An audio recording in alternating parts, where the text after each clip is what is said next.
சரியான நேரத்தில் தெளிவான முடிவெடுத்து அனைத்து கட்சியும் கூட்டி மிக பெரும்பாலோர் வெற்றிகரமாக ஒருமித்த கருத்தையே இங்கு சொன்னார்கள்.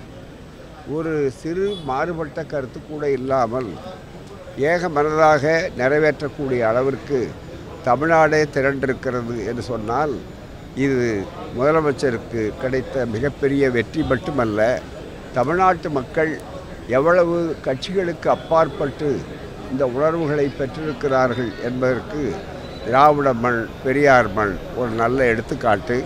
ஆகவே தான் நான் வெளியிலே 1000 எங்களுக்குள் மாறுபாடு இருந்தாலும் அதே நேரத்தில் தமிழ்நாட்டின் நலன் என்று வருகிற போது நாங்கள் அனைவரும் ஒரே குரலில் ஒருமித்துத்தான் எங்களுடைய உரிமைகளை வலியுறுத்துவோம் என்று சொல்லி இது நல்ல உரிமை போர் முழக்கம், வெற்றிகரமான முழக்கம்.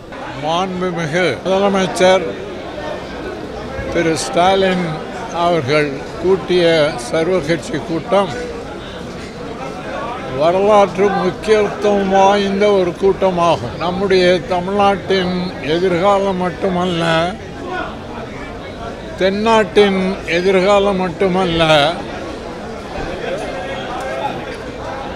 ஒட்டுமொத்தத்தில் இந்தியாவின் ஜனநாயகமே ஒரு கேள்விக்குறியாக இருக்கக்கூடிய இந்த காலகட்டத்தில்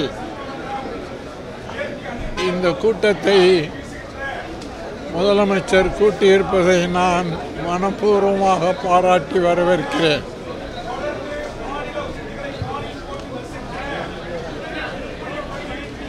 புதிய நாடாளுமன்றத்தில்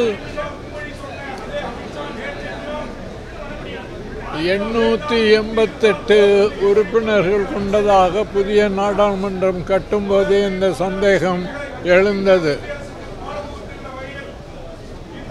இப்போது 853 நாடாளுமன்ற தொகுதிகளை உருவாக்குவதற்கு மத்திய அரசு திட்டமிட்டிருக்கிறது.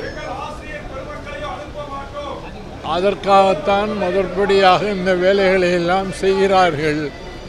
ஆகவே அதை எப்படியாவது தடுத்து நிறுத்த வேண்டும்.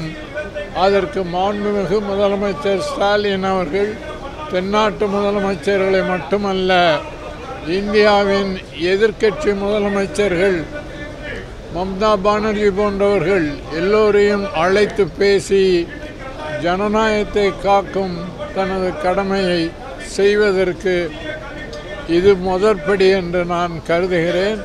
அவருடைய முயற்சி வெற்றி பெறுவதற்கு தமிழர் தேசிய முன்னணியின் சார்பிலே எங்கள் ஆதரவையும் வாழ்த்துக்களையும் தெரிவித்துக் கொள்கிறேன்.